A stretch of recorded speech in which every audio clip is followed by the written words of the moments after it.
Halo, assalamualaikum warahmatullahi wabarakatuh. Bertemu lagi di channel Mimi Siti Rahmi ya. Masih seputaran tentang asam lambung, GERD dan ACT. Kali ini temanya adalah obat asam lambung resep dokter ya. Ini berdasarkan pengalaman saya sewaktu berobat ke dokter ya. Jadi ada yang cocok dan ada yang nggak ada efek ya, nggak ada perubahan ya teman-teman.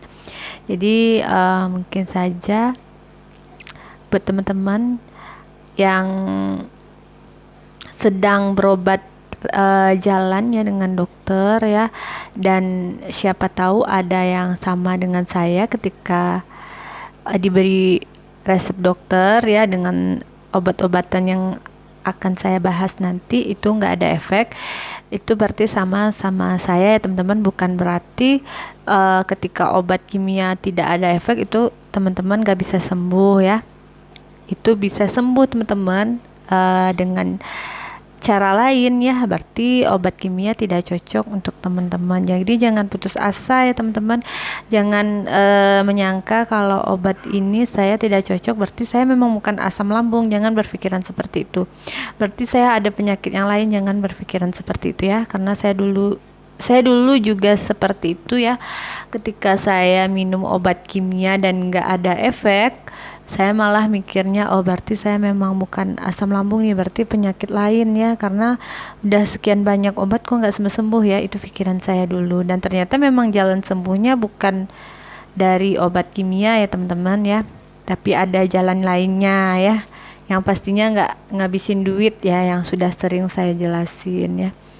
Bukan berarti ya obat kimia tidak bisa menyembuhkan ya teman-teman, karena memang setiap kondisi badan seseorang itu memang berbeda-beda ya. Ada yang cocok dengan obat-obatan kimia, ada yang cocok dengan obat herbal ya, ada yang cocok dengan obat tradisional ya, atau ada yang tanpa obat ya, seperti mengatur pola pikirnya ya, mengatur pola makannya dan pola hidup sehat ya teman-teman, seperti yang sudah dijelaskan di video-video sebelumnya.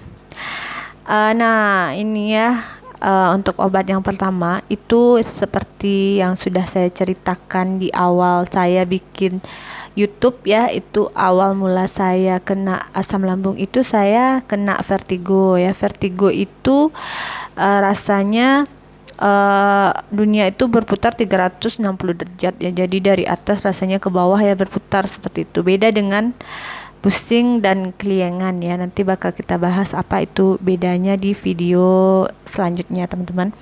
Nah, karena waktu itu saya ke dokter, keluhan yang saya sebutkan itu adalah yang pertama itu pusing, karena dominannya saya itu memang pusing ya. Dominan yang saya rasakan dari penyakit GERD dan ACT ini awalnya itu pusing ya, tanpa merasakan sakit perut. Nah, jadi saya itu diberi Histigo ya. Awalnya itu tidak pernah diberi obat asam lambung, karena cuman keluhannya saya cuman bilang pusing ya teman-teman. Jadi disitulah mungkin kesalahan saya, sehingga dokter tidak langsung menangani saya dengan obat asam lambung ya. Jadi diberikan Histigo, kemudian Fastigo. Ini sama ya, sama fungsinya, obat untuk vertigo ya, obat pusing ya. Kemudian waktu itu diberi obat tambah darah ya teman-teman, karena saya dibilang kurang darah ya. Dan bagaimana efeknya? Tidak ada efek ya. Jadi saya itu pertama malamnya kan vertigo, terus setelah vertigo itu badan mulai melayang-layang dan sensasi pusing terus ya. Jadi yang vertigonya cuman sekali ya teman-teman, sekali pas baru kena. Habis itu pusing. Dan diberi 2 obat ini ya, Histigo. Kemudian Fastigo ini di 2 dokter berbeda ya teman-teman. Ini yang pertama saya di dokter pertama dikasih Histigo, kemudian yang kedua dikasih Fastigo dengan gejala yang sama, yaitu pusing ya. Kemudian karena sering nanya-nanya ya, sering bertanya sama orang gitu, kemudian diusulkan lagi pergi ke dokter ya. Kemudian saya pergi ke dokter, eh ke klinik ya teman-teman, ke klinik. Kemudian diberi obat asitral ya, obat asam lambung yang sirup ya, asitral. Dan saya anehnya teman-teman, setiap minum obat asam lambung ini yang sirup ya, itu efeknya malah semakin pusing. Nggak tahu kenapa ya teman-teman, itu yang saya herankan. Kenapa? Karena setiap minum ini terus nggak pernah habis ya teman-teman, minumnya cuman sehari atau 2 hari ya. Kemudian karena efeknya malah makin pusing, saya hentikan gitu. Terus pergi lagi berobat ke tempat lain yang katanya ahli lambung, dokternya dikasih lagi Anflat ya. Dan reaksinya pun sama ya, malah makin pusing juga, obatnya nggak habis. Nggak tahu kenapa ya, apa memang nggak cocok apa gimana, saya juga nggak ngerti teman-teman. Ini berdasarkan yang saya alami ya.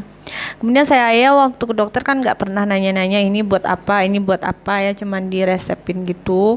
Terus saya cari-cari sendiri di internet ya, ternyata asitral itu obat untuk mengatasi asam lambung, gastritis, tukak lambung, usus 12 jari ya, dengan gejala seperti mual dan nyeri ulu hati. Ulu hati saya memang sakit teman-teman, pas minum ini juga nggak ada efek teman-teman, nggak ada perubahan. Kemudian Anflat juga itu ya, fungsinya hampir sama untuk mengobati gastritis, berkembung, mah, dispepsia, hiatus, tukak lambung, dan usus 12 jari. Nggak ada efek ya, kedua-duanya nggak ada efek. Nah kemudian ini kan waktu saya kena gejala itu, saking saya nggak tahannya teman-teman, langsung ke spesialis penyakit dalam waktu itu ya, pertama-tama kalau pertama ke dokter ya, langsung ke spesialis penyakit dalam karena duit udah habis ya. Saya kebetulan nggak pakai BPJS ya, pakai uang pribadi ya, habis. Kemudian nggak bisa berobat lagi ya ke dokter, rasanya nggak mungkin ya. Terus saya pakai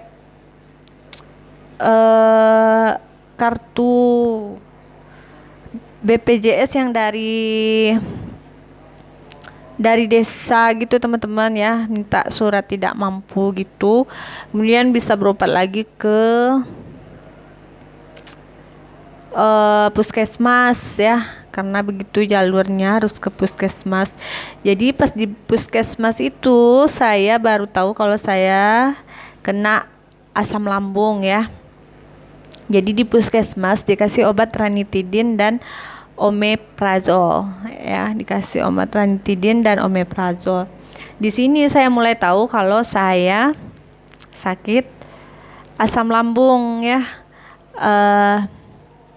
Gejala yang saya sebutkan waktu itu ya, sensasinya sampai saya bilang ke dokter itu, saya merasakan kalau duduk di atas kursi rasanya kursinya mau patah gitu. Terus kalau duduk naik motor rasanya mau rebah ya, terus lutut menggigil ya. Langsung dokternya bilang coba obat ini dulu gitu. Dan alhamdulillah dengan obat ini ranitidin ya,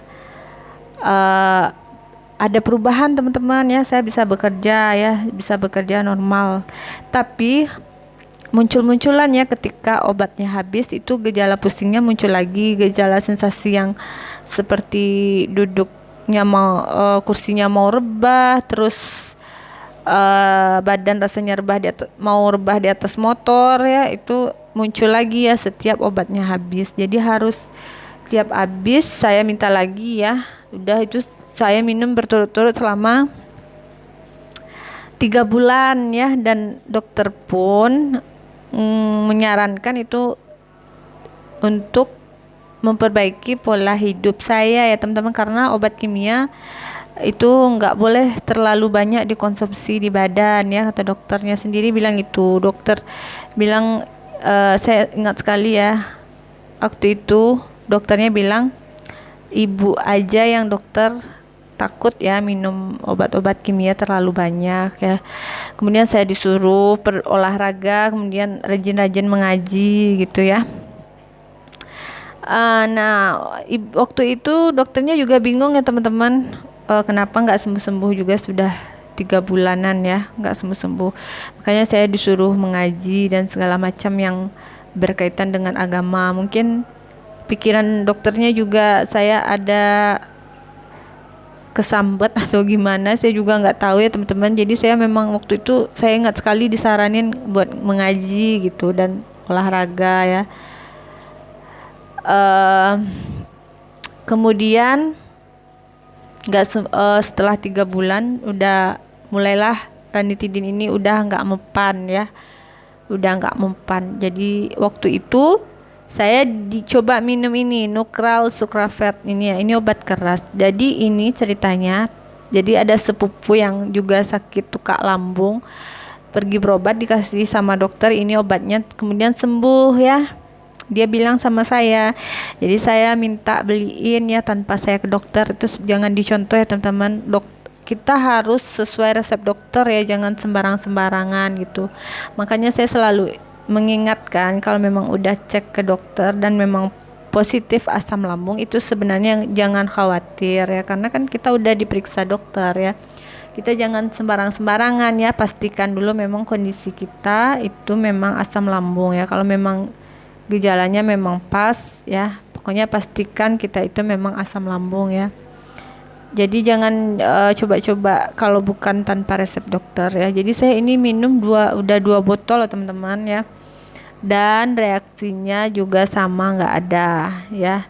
Jadi kalau ini sih sensasinya nggak begitu pusing pas minumnya ya. Jadi saya memang ada pusing sedikit tapi bisa saya kendalikan gitu. Udah habis 2 botol dan saya malah agak mual ya teman-teman, habis minum ini mual-mual gitu, dan juga nggak ada efek ya teman-teman. Nah, itu beberapa obat yang pernah saya konsumsi selama berobat ke dokter ya. Nah, kembali lagi saya bilang ya, kalau kondisi kita itu berbeda-beda ya teman-teman ya. Mungkin bagi teman-teman cocok, bagi saya tidak. Ada yang bagi saya cocok, bagi teman-teman tidak ya. Ini sekedar untuk berbagi pengalaman ya, untuk berbagi informasi untuk teman-teman ya. Semoga siapa tahu ya, kadang-kadang dari pengalaman orang lain itu kita bisa terbuka, bisa dapat ilmu ya teman-teman ya, jadi tahu segala sesuatunya gitu, bisa diambil pelajaran ya. Kalau baiknya kita ambil pelajaran ya teman-teman. Nah, mudah-mudahan video ini bermanfaat buat teman-teman ya, buat yang memang pengen coba ke dokter nggak apa-apa ya, untuk memastikan apa iya teman-teman ini asam lambung ya. Dan pastinya jangan salah sebut gejala ya, karena kadang kalau kita salah sebut gejala itu diagnosanya langsung beda ya teman-teman ya. Jadi harus tepat ya. Dan semoga video ini bermanfaat buat teman-teman ya. Terima kasih buat yang udah nonton ya, apalagi yang udah nonton video saya dari awal ya, itu pasti sudah tahu cerita-cerita tentang awal mula saya kena asam lambung ya, bagaimana perjalanannya sampai sekarang ya. Mudah-mudahan bermanfaat ya. Dan jangan lupa ya teman-teman, supaya saya semakin semangat bikin konten di channel ini ya, jangan lupa like dan subscribe dan nyalakan lonceng untuk mendapatkan info video terbaru saya. Terima kasih. Assalamualaikum warahmatullahi wabarakatuh.